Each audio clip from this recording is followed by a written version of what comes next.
ఇప్పుడు మన మధ్యకి సహోదరులు మరి ఎంతగానో ప్రయాసపడి మరి రాత్రిపూట అయినా కానీ రాలేని పరిస్థితిలో మరి వారికి అంటూ ఎవరన్నా ఒకరు తోడుండాలి. అయినా మన సహోదరుని తీసుకుని వచ్చాడు.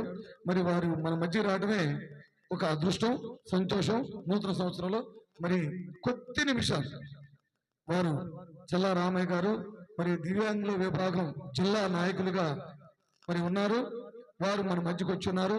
ఈ నూతన సంవత్సరం సందర్భంగా వారి పండాలు అంటే వారి క్రమంలో వారు ఒక నూతన సంవత్సర గ్రీటింగ్స్ మన మధ్య ఉన్నటువంటి సల్లారామయ్య గారు తెలియపరుస్తారు. ఈ సమయానికి వారికి అప్పస్తున్నాం. Welcome sir. అందరూ సోచుకోవాలి. ఓకే, థ్యాంక్ యూ ఎవరిబడి. ముందుగా మన దైవజనుడు రవణ గారికి, సంఘ పెద్దలకు, సంఘ విశ్వాసాలకు, ఈ గ్రామం ప్రజలందరికీ కూడా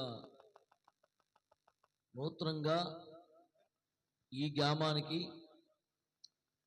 సంఘానికి మీ ఎదురున్న నూతన సంవత్సరంలో ఈ అవకాశం కలిగించినందుకు ముందుగా దేవుడికి మీ అందరికీ వందనాలు తెలియజేస్తున్నా. అలాగే నాతో ఉన్న అన్నలకు కూడా, వెంకటేశ్వర గారికి, అలాగే దైవజనుడు అన్నగారికి కూడా వందనాలు తెలియజేస్తున్నా. అయ్యగారు చెప్పిన వాక్యంలో నాకు అర్థమైంది ఏంటంటే, నూతన సంవత్సరం అంటే మన జీవితంలో మనలో ఉన్న ఒక్కొక్క అలవాటుని సరి చేసుకొని నూతనంగా బతికినప్పుడే నూతన సంవత్సరం అనేది, ప్రతిరోజు కూడా నూతన సంవత్సరం లాగా బతకాలి. మనం దేవుడి పని మనం చేస్తే మన పని, మన కుటుంబంకి కావాల్సిన పని దేవుడు మనకు చేస్తాడు అనే ఒక విశ్వాసంతో మనందరం కొనసాగిస్తే మనకేం కావాలో అవన్నీ కూడా సృష్టికర్త యేసయ్య తప్పకుండా మనకు అందజేస్తాడు. నాకు ఇక్కడికి వచ్చేప్పుడు మా శివారెడ్డి, అలాగే అన్నగారు కూడా, రెడ్డి గారు, నేను రెడ్డి అన్న అంటే అలవాటు అయిపోతూ ఉంటుంది. అన్నలతో నేను వచ్చేప్పుడు జయరాజ్ అన్న మా శివారెడ్డితో నేను వచ్చేప్పుడు ఒక మాట అంటా వచ్చా. సంతోషంగా ఏమనిపించిందంటే, నాకైతే కొన్ని గ్రామాలలో పెద్దవాళ్ళ కాంచి కొన్ని కట్టుబడులు ఉంటాయి. దాన్ని తప్పకుండా అందరం గౌరవించాల్సిందే. అలాగే ఈ గ్రామం ప్రజలు అందరూ కూడా,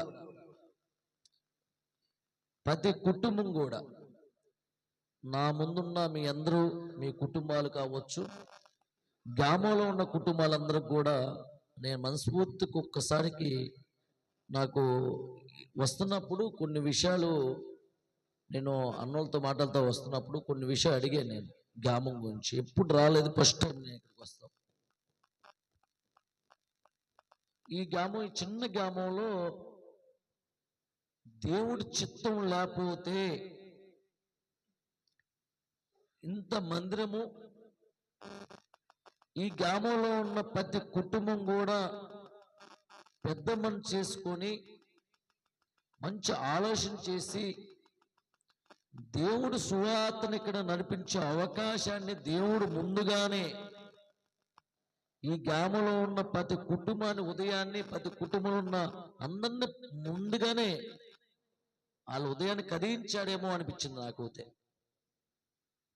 ఇంత అవకాశము ఈ మందిరము ఈ ప్రాంతంలో ఏర్పాటు చేసుకున్నాము అని అన్నోళ్ళు మాకు చూస్తున్నప్పుడు నాకు చాలా సంతోషం వేసింది. అందుకని గ్రామంలో ఉన్న ప్రతి కుటుంబంలో ఉన్న పెద్దలకు, చిన్న వాళ్ళందరూ కూడా మనస్ఫూర్తిగా ధన్యాలు తెలుపుకుంటున్నా, వాళ్ళకు కూడా వందనాలు తెలియజేసుకుంటున్నా.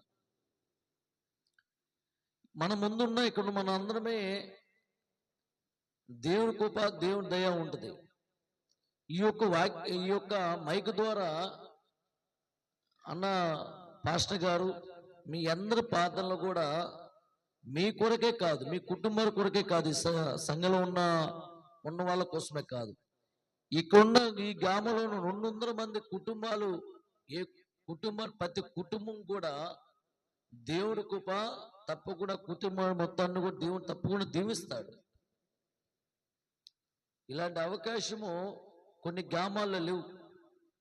ఈరోజు నూతన సంవత్సరం, కొత్త సంవత్సరం అని చాలా మంది బయటికి చిన్న చిన్న ఫంక్షన్లకు, పార్టీలు ఎంతో మంది జరుపుకున్న పరిస్థితి మనం బయట చూస్తున్నాం. ఈరోజు ఇక్కడున్న మీ అందరూ, మీతో నేను, దైవజనుడు, ఇక్కడున్న పెద్దవాళ్ళందరూ కలిసి కూడా ఈ గ్రామం ప్రజల కొరకు, ఈ గ్రామంలో ఉన్న కుటుంబాల కొరకు, దేశం ప్రజల కొరకు, అందరి కొరకు కూడా దేవుడు ఈరోజు మనందరం ఇలా కూడుకొని, నాకైతే ఈ అవకాశం దేవుడి చిత్తం ఉన్నది, అందుకే వచ్చినట్టున్నాను. దేవుడు కూడా నాకు అన్ని పనులు కూడా త్వరగా కుదించుకొని ఇక్కడికి వచ్చే అవకాశాన్ని కల్పించాడు. దాని ముందుగా కూడా మన పాస్టర్ గారు రవణ కూడా ఒక చిన్న సండే స్కూల్కి వెళ్ళే చిన్న పిల్లవాడు అడిగినట్టు నన్ను అవుతే 2 సార్లు ఫోన్ చేస్తాం. ఈరోజు నాకు 5 గంటలకు కూడా నేను పేరు చెల్లించి వస్తాను చదువుతుంది. దాని ముందు నిన్న కూడా ఒక సండే స్కూల్ పిల్లోడు, అరే ఈరోజు సండే స్కూల్కి వెళ్తామా, సండే స్కూల్కి వెళ్తాం పో, అక్కడికి వెళ్తే మనకి పెన్ను లేకపోతే చిన్న బైబుల్, చాక్లెట్ ఇది ఇస్తారు కదా, వెళ్తాము. కొంచెంసేపు సండే స్కూల్ చర్చిలోకి వెళ్ళి కొంచెంసేపు మనం సండే స్కూల్ అన్నయ్య ఉంటారు, అక్కయ్య ఉంటారు, వెళ్తాము. కొంచెంసేపు సరదాగా ఉంటుంది, బాగుంటుంది, దేవుని మాటలు ఉంటాయి, అన్నయ్య లేదో ఒక పాటలు పాడిస్తాడు అని పిల్లలు, సండే స్కూల్ పిల్లలు సండే స్కూల్కి ఒక పక్కన వాడిని, ఆడ ఫ్రెండ్ని తీసుకొస్తానికి ఆడిని ఎలా ప్రేమతో అడుగుతాడో, ఈరోజు మీ ముందుకి నన్ను వస్తాం కోసం రవణ పాస్టర్ గారు కూడా సుమారుగా నన్ను 3 రోజుల నుంచి అలాగే అడిగాడు. నాకైతే బాధ అనిపించింది, మనసు ఏదో ఒక వాస్తవంగా ఈరోజు కుదరదు. నాకైతే పనులు ఉండే, నైట్ అంతా నిద్ర లేదు నాకు. ప్రతి సంవత్సరం కూడా డిసెంబర్ 31 తారీఖున పేరిచ్చేలా కుటుంబంతో, నాతో ఉన్న కొంతమంది సంఘం, అక్కడున్న మా అన్నయ్య వాళ్ళు కుటుంబం అందరం కూడా డిసెంబర్ 31 తారీఖున పేరిచ్చేలా పెద్ద మందిరం సంఘానికి వెళ్తాం. జైతి నిద్ర ఉండో చనిపోగ్రాం. మళ్ళీ ఈరోజు చనిపోగ్రాం. మా వెంకటేశ్వరు కూడా అన్న లేదన్న అక్కడ చిచ్చిగడికి వెళ్ళాలన్న టైం అవుతుందన్న అని చెప్పి అతనే పాపం నన్ను తీసుకొస్తాను జరిగింది. ఈ మధ్యలో వెంకటేశ్వర నాకు కూడా ఫోన్ చేశా, అన్న నువ్వు ఆయన ఉంటే నా పక్కన ఉంటే ఏంటంటే ఎన్ని పనులు ఉన్నా ముందు పని కోసం ఎదురు చూస్తూ ఉంటాడు. అందుకని ఆయన కూడా పక్కన ఉంటే గబాన మధ్యలో నాకేమైనా ప్రోగ్రామ్ జరిగినా, ఫోన్లు వచ్చినా అన్నయ్య తోడు ఉంటే బాగుంటుంది, త్వరగా వెళ్ళిపోవచ్చు అనుకుని అన్న కూడా ఫోన్ చేస్తే ఇక్కడ ఉన్నా అని చెప్పాడు. అలాగే ఎన్నో పనులు ముగించుకుంటూ వస్తున్నా కూడా రవణ చెప్పిన ఆయన అడిగే విధానము, ఆ ప్రేమించే, అంటే ఒక వ్యక్తిని గొడులు తప్పుపోయేదంటే ఒక గొడుగు కూడా తప్పుపోకుండా ఉండటం కోసము ఆ కాపరి ఎంత ప్రయత్నం చేస్తాడో, అలాగే ఈరోజు నేను మీ ఎదురుకు కూడా వస్తాం కోసం ఈ కొత్త సంవత్సరంలో ఈ గ్రామంలో, ఈ మందిరంలోకి మీ ఎదురు నాకు నిలబెట్టి నా ఒక మాటలు కూడా దేవుని ద్వారా, నాకు వచ్చే మాటల ద్వారా కూడా మాట్లాడేస్తాం కోసము 3 రోజుల నుంచి అన్న నాకు ఎంతగో చెప్పిన వల్లే దేవుడు ఈ రూపంగా నాకు మీ ముందు అవకాశం ఇచ్చారని చెప్పి తెలియజేస్తూ, తప్పకుండా ఒకటైతే వాస్తవం, నేను చిన్నప్పటి నుంచి కూడా మా అమ్మ ఒకే మాట చెప్పేది,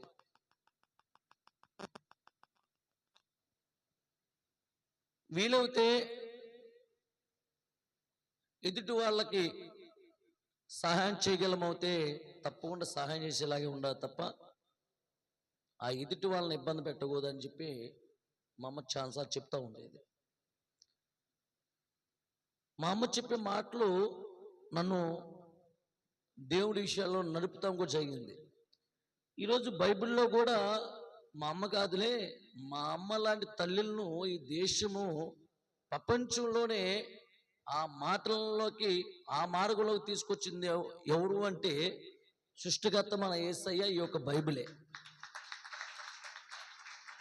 ఈ బైబిల్ పట్టుకున్నవాడు, దేవుడి మార్గం నడిచేవాడు శత్రువును కూడా మిత్రుడుగా నడుపుకొని శత్రువుని మిత్రుడిగా నడుపుకొని ముందుకు వెళ్ళగలడు తప్ప ఏ వ్యక్తికి హాని చేయాలని ఆ మనసు ఏ విశ్వాసాలకు కూడా కడగదు. అలాగే మన పక్కన ఉన్న దైవజనులు రవణ ఒక గుడి కాపరిగా ఎలా బాధ్యతగా ఉంటాడో మీ అందరూ కూడా ఈరోజు దేవుడు ఇంత అవకాశం రవణకు కూడా ఒక దైవజనుడిగా ఇచ్చి ఇంతమందిని సంఘంలో సంఘ పెద్దలుగా విశ్వాసాలుగా ఈ గ్రామ ప్రజల కొరకు ఆయన ఒక దేవుని మాట నడిపిస్తూ ఈ గ్రామంలో ఉన్న కుటుంబాల కొరకు ప్రతిరోజు ప్రార్థన చేసే విషయంలో ఎక్కడ కూడా ఎక్కడ తప్పుపాదు తప్పకుండా ఆయన ప్రార్థన ఈ గ్రామ ప్రజలకి ఉన్న కుటుంబాలందరూ కూడా దేవుడు మనం చేసే అంటే మనుషులుగా మనం చేసే పనులు కనిపిస్తాయి. దేవుడు చేసే పనులు అవి కానరావు. అవి చాలా మేలుగా కనిపించే టైంలోనే కనిపిస్తాయి. చాలా మేలుగా ఉంటుంది అది. ఆ మేలు ప్రతి కుటుంబాల్లో తప్పకుండా దేవుడి ప్రార్థన ఉన్న ప్రాంతము చాలా గొప్పగా ముందుకు వెళితని నేనైతే విశ్వాసంగా నమ్ముతున్నా.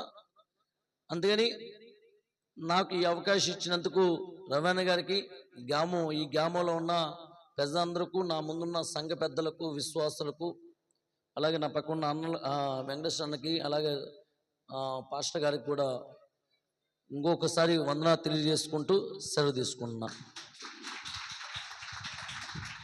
Thank you very much sir Ramaiah garu. చాలా చక్కని సందేశాన్ని నూతన సంవత్సరం సందర్భంగా వారు ఇచ్చున్నారు.